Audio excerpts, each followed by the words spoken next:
The chapter is celebrating our diversity. इस chapter में हम लोग देखेंगे कि किस तरह से अलग अलग फेस्टिवल्स को सेलिब्रेट किया जाता है। डीएवी स्कूल है जैसे फोटो में दिख रहा है, और यहाँ पर 6 हाउसेस, अलग अलग हाउस होता है ना, जैसे स्कूल में red house, blue house, green house, उस तरह से 6 हाउसेस इंटर हाउस कंपटीशन में पार्ट ले रहा। और उस प्रोग्राम का थीम क्या है? The Indian culture. सो अलग अलग हाउसेस अलग अलग फेस्टिवल के बारे में बात करेगा या उसके बारे में बताएगा इन सो ऑल। तो सबसे पहला फेस्टिवल है Ganesh Chaturthi, presented by Hansraj house. The house captain narrated that Ganesh or Vinayak Chaturthi is dedicated to the birth of Lord Ganesh. Ganesh ji का बर्थ को सेलिब्रेट किया जाता है गणेश चतुर्थी सेलिब्रेट करके। गणेश जी किस चीज़ के भगवान माने जाते हैं? The God of good beginning, अच्छा शुरुआत का। इसी वजह से हम लोग हर चीज़ शुरू करने के पहले गणेश जी का पूजा करते हैं।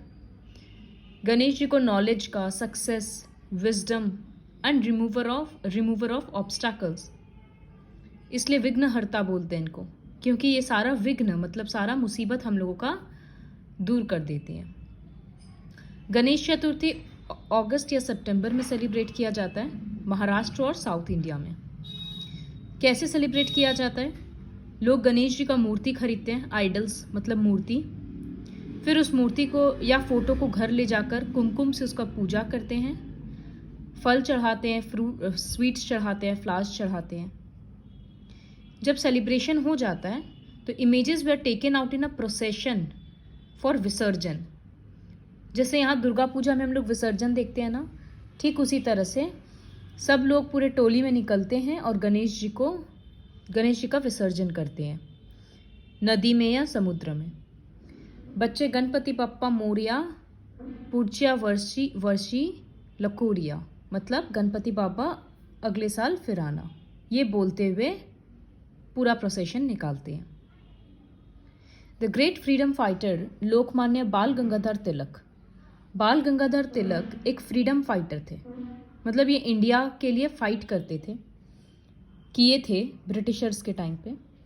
तो बाल गंगाधर तिलक गणेश उत्सव को एक पब्लिक फेस्टिवल के रूप में सेलिब्रेट करवाए। Navratri was presented by Dayanand house. अब जो दूसरा हाउस था दयानंद हाउस, वो नवरात्रि के बारे में बता रहा था। तो नवरात्रि गुजरात में सेलिब्रेट किया जाता है। गरबा और डांडिया रास होता है। लड़कियां घाघरा चोली और ओढ़नी पहनती है एंड द बॉयज वोर धोती कुर्ता, ये ट्रेडिशनल ड्रेस है वहाँ का। नवरात्रि 9 नाइट्स के लिए सेलिब्रेट किया जाता है और दुर्गा जी का पूजा किया जाता है। The period is considered an auspicious time to start new ventures. कोई भी नया काम शुरू करने के लिए ये पीरियड बहुत अच्छा माना जाता है। साल में 2 बार नवरात्रि सेलिब्रेट किया जाता है और कहीं कहीं पर अष्टमी के दिन, मतलब नवरात्रि का जो 8th डे होता है, उस दिन यंग गर्ल्स का, छोटी लड़कियों को पूजा जाता है। माना जाता है कि वो लोग दुर्गा जी हैं और उनको पूड़ी, हलवा, चना ये सब खिलाया जाता है और गिफ्ट्स दिया जाता है। उस दिन को अष्टमी बोलते हैं।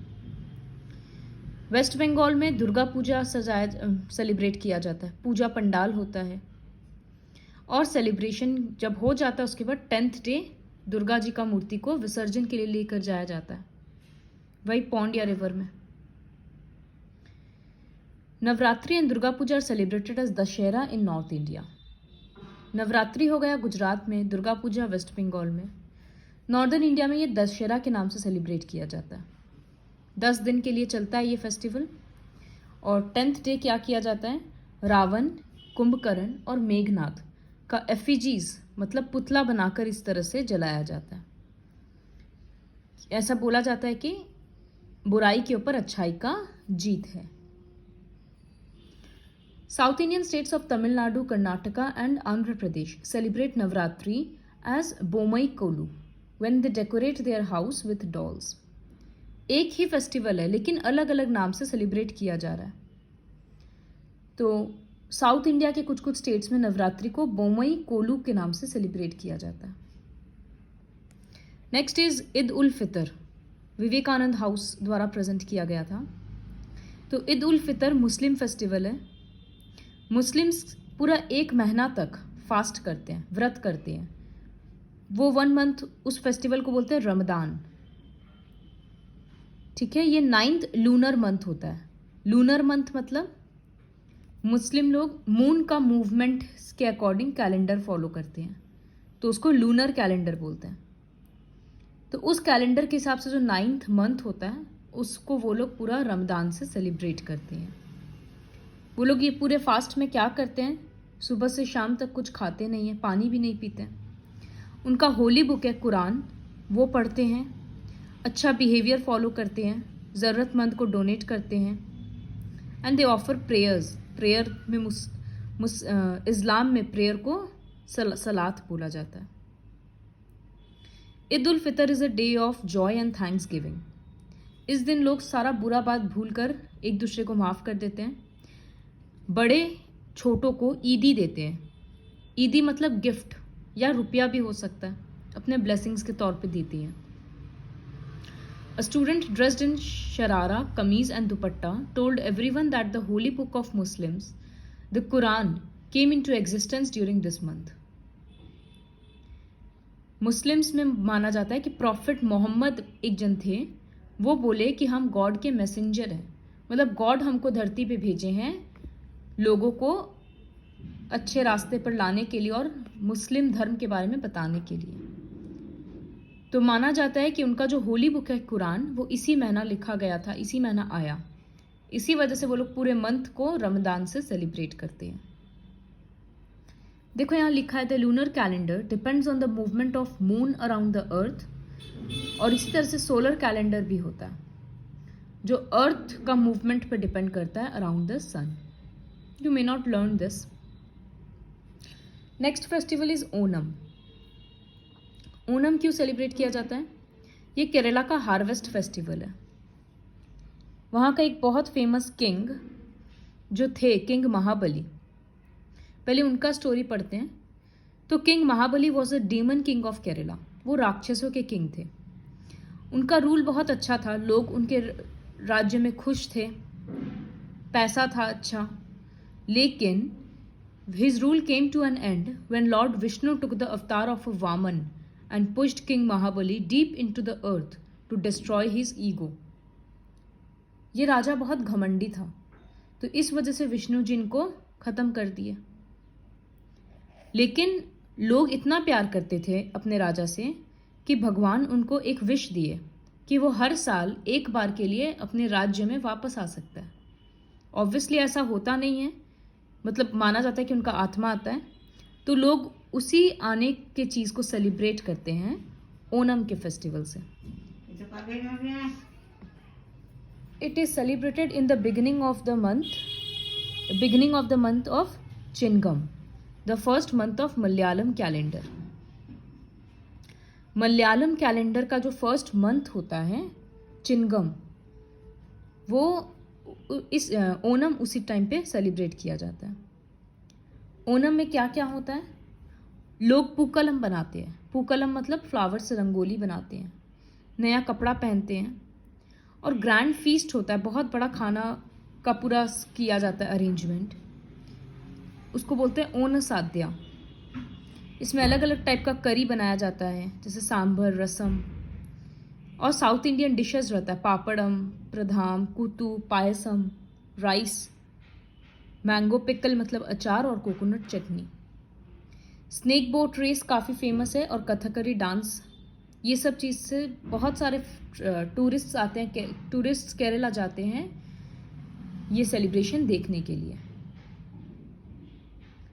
पुलुकली tiger dance is a popular feature of Onam celebration, जहाँ पर काफ़ी सारे मैन इस तरह से 4-5 घंटा लगता है, सब डेकोरेट पूरा मेकअप करते हैं और डांस करते हैं। Next festival is Navroz, presented by Sarojini house. तो जमशेद नवरोज, इसको ये पारसी न्यू ईयर होता है। It is celebrated on the first day of the first month of Shahenshahi calendar which is followed by followers of Zoroastrian faith.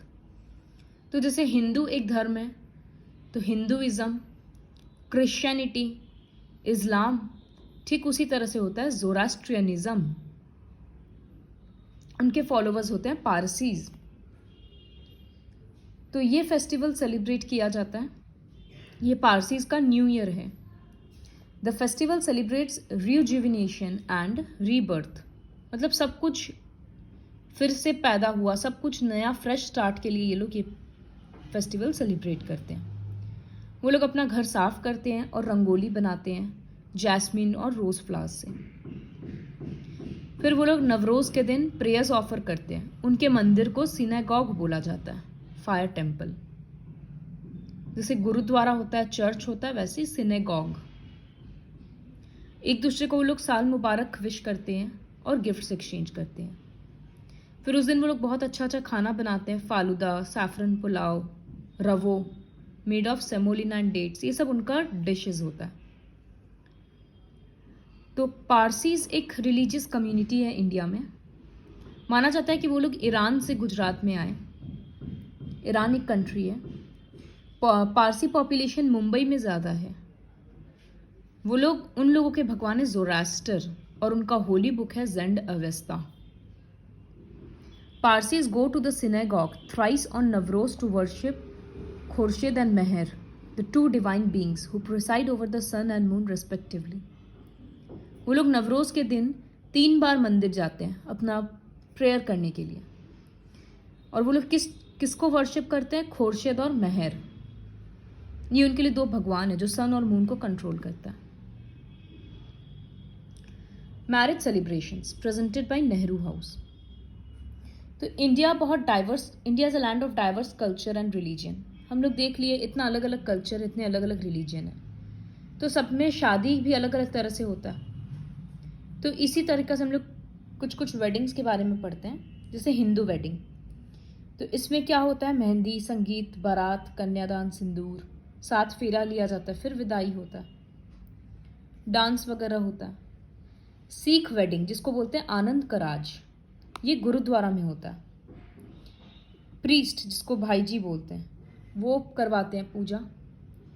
The hymns were recited from the Guru Granth Sahib. Sikhs का Holi book है गुरु ग्रंथ साहिब, उसमें से पढ़ा जाता है। और गुरु ग्रंथ साहिब का 4 फेरा लगाते हैं दूल्हा दुल्हन। क्रिश्चियन वेडिंग प्रीस्ट कराता है चर्च में। ब्राइड वाइट कलर का ड्रेस पहनती है और वेल मतलब इस तरह से घूंघट रहता है, और ग्रूम सूट में रहता है। वो लोग रिंग एक्सचेंज करते हैं और एक दूसरे को हस्बैंड वाइफ के तौर पे एक्सेप्ट करते हैं। केक कट होता है, लोग डांस करते हैं। तो सब रिलीजन में शादी करने का तरीका अलग अलग है, लेकिन सबका जो बेसिक कंसेप्ट है वो तो सेम है कि शादी मतलब 2 लोगों का मिलना और 2 फैमिलीज का मिलना। The marriage rituals may differ, but the essence of all weddings is the union of a couple and bonding of 2 families. तो इसी तरह से इंटर हाउस सेलिब्रेशन ख़त्म हुआ और सबको बहुत अप्रिसिएशन मिला, टीचर्स को और स्टूडेंट्स को, क्योंकि वे लोग इतने अच्छे तरीक़ा से इंडियन कल्चर को रिप्रेजेंट किए। इंडिया का कल्चर कितना डाइवर्स है वो लोग इस प्रेजेंटेशन के थ्रू दिखाए।